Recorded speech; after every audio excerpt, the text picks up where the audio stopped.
मैं अपने अंकल और बहन के साथ कार में था। वो दोनों तारीफ कर रहे थे सालार की, इतनी ज्यादा कि मुझे लगा मैंने कोई दूसरी मूवी देख ली थी। पिछले कुछ महीनों से हर दूसरा बंदा सालार को बहुत सॉलिड मूवी बता रहा है, जबकि रिलीज के टाइम तो उसको मिड बोला जा रहा था। अब 1 साल होने पर मैंने सालार को फिर से देखा। तो बात करते हैं आखिर साल भर बाद, इतने टाइम के बाद सालार को इतनी तारीफ क्यों मिल रही है और क्या रीजन है कि 1 साल के बाद भी हॉटस्टार पे ट्रेंडिंग पे है। वैसे डायरेक्टर प्रशांत नील पार्ट 1 से नाराज है, क्यों किस लिए उसके बारे में बात अपन बाद में करेंगे, मतलब वीडियो में करेंगे पर बाद में। पार्ट 1, प्रशांत नील अपनी खुद की मूवी उग्रम का रीमेक बना रहे थे सालार नाम से, पर राइटिंग के दौरान प्रभास ने कुछ सजेशन दिए, कुछ आइडियाज दिए। उसको देखते हुए प्रशांत नील को लगा कि वो सालार को 2 पार्ट में बना सकते हैं और बहुत ज्यादा ड्रामा ऐड कर सकते हैं। तो फिर चेंज स्टार्ट हुआ। इस चेंज के दौरान जो इंटरवल था वो बन गया पहले पार्ट की एंडिंग। अब इससे हुआ ये कि जब पार्ट 1 एंड होता है तो ऐसा लगता है कि कोई 2 पार्ट की वेब सीरीज है, जिसका पहला एपिसोड तो अपन देख चुके हैं और दूसरे एपिसोड के लिए अपन को वेट करना पड़ेगा, वो भी 1 हफ्ते नहीं, पता नहीं कितने साल। अभी तो शूटिंग भी स्टार्ट नहीं हुई है पार्ट 2 की, जिससे जनता के अंदर एक फ्रस्ट्रेशन हुआ कि क्या यार हर पार्ट को 2 पार्ट बना देते हैं, हर मूवी को 2 पार्ट बना देते हैं। पर जब आप सेकंड टाइम मूवी देखने बैठते हो तो आपका ध्यान ज्यादा डिटेल्स पे जाता है, इस पे नहीं कि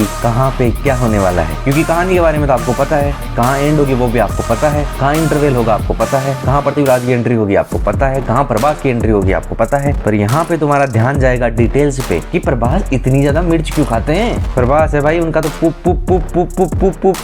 खूब भी 400-500 करोड़ से कम नहीं होता। तो जब पहला सीन दिखाया जाता है तो उसकी माँ मिर्च का डब्बा देने आती है, जिसका सेटअप पहले सीन से कर दिया जाता है कि प्रभास मिर्ची ज्यादा खाते हैं। प्रभास की एंट्री भी बहुत नॉर्मल तरीके से कराई जाती है, जबकि मास ऑडियंस को तो धमाकेदार बीजीएम के साथ एंट्री चाहिए। पर जब आप सेकंड टाइम देखने जाते हो तो आपको पता रहता है कि माँ ने कसम दिला रखी है, अगर ग्रैंड एक्शन के साथ एंट्री कराई जाएगी तो कहानी को थोड़ा सा पंगा हो जाएगा। सेटअप और सेकंड पार्ट 1 को एज ए सेटअप ट्रीट किया गया पार्ट 2 के लिए, जो इस मूवी के लिए काफी नुकसान वाला सौदा साबित हुआ है। एग्जाम्पल की बात करें तो माँ ने कसम दी, पर क्यों, इसके लिए सेकंड पार्ट का वेट करो। एक सीन आता है जब प्रभास केक काटने के लिए प्लास्टिक का चाकू हाथ में ले लेते हैं, उतने में उसकी माँ आती है कि बेटे बेटे नहीं मुझे दे। वो भी धूजते कांपते हाथ के साथ वापस चाकू लेती है कि पता नहीं प्लास्टिक के चाकू से ही क्या तबाही मचा देगा वो। इतनी ज्यादा हाई जवाब मिला नहीं। सेकंड पार्ट एक साथ बहुत सारे सवाल छोड़े गए, वाई। अगर एक सवाल होता तो ठीक था, जिसको एज ए क्लिप हैंगर रहने दिया जाता, मजा आता कि दोनों की दोस्ती टूट गई, क्यों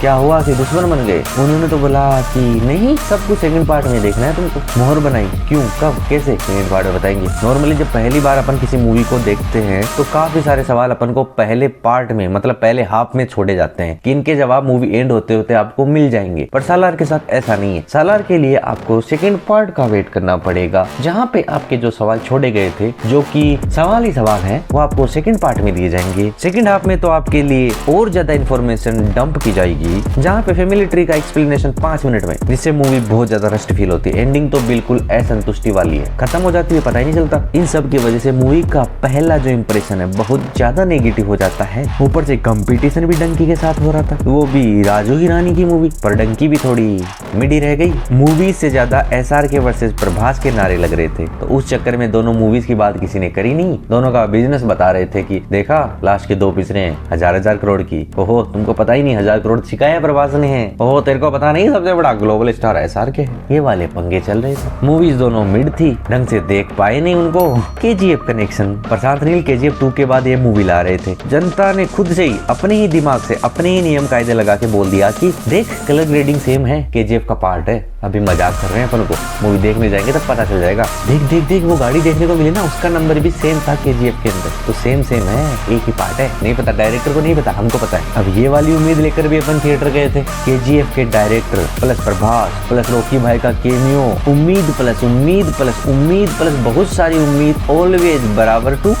मूवी पे ध्यान कम गया, प्री एजम्पशन ज्यादा कर लिए, जिस कारण मूवी का फर्स्ट इंप्रेशन सालार के नाम पर नहीं KGF का पार्ट ना होने पे ज्यादा गया और मूवी को पूरी तरीके से एंजॉय भी नहीं कर पाए। फिर टाइम के साथ क्या हुआ कि जब लोग दोबारा मूवी को देखने बैठे तो इस बार उम्मीदें नहीं थी। उनको पता था मूवी का सुर कि प्रभास की कोई फालतू डायलॉगगिरी नहीं होगी, थोड़े ज़ॉम्बी भी आ जाएंगे एंड में, और ये भी पता था कि मूवी को एंजॉय करने के लिए आपको क्या क्या चीजें इग्नोर करनी पड़ेगी। आई मीन श्रुति हासन को। क्या मतलब श्रुति हासन के लिए सालार देखी तुमने? तो सेकंड वॉच में आपका सबका ध्यान जाता रहता है प्रभास और पृथ्वीराज पर। इस बार अपन पहले से ही वर्ल्ड बिल्डिंग पे फोकस करके देखते हैं। और अभी तक तुमको अगर सालार की वर्ल्ड बिल्डिंग, उनका फैमिली ट्री पसंद नहीं है, समझ नहीं है, तो you should watch Pink Age का वीडियो, जिसमें उसने सालार का पूरा फैमिली ट्री एक्सप्लेन किया है। पिंक एज को सब्सक्राइब भी कर लेना चाहिए था। कल की इफेक्ट। सालार से पहले प्रभास के दिन खराब चल रहे थे, हर बुरी मूवी आ रही थी, फिर बुरी से और ज्यादा बुरी हो गई। तो जब कल की आई तो लोगों को याद आया कि अरे ये तो अपना बाहुबली है।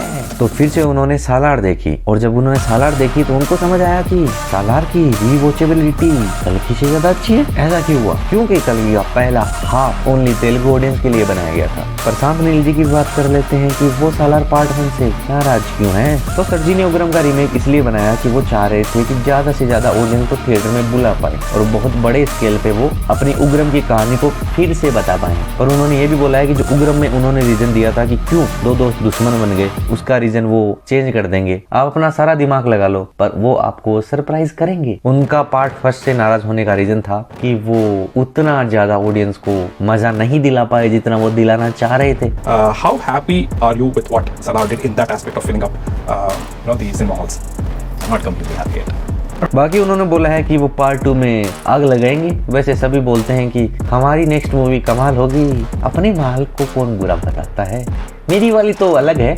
सब्सक्राइब कर दें। बाकी मिलते हैं अगले वीडियो में, बहुत जल्दी आ जाएगी। बाय।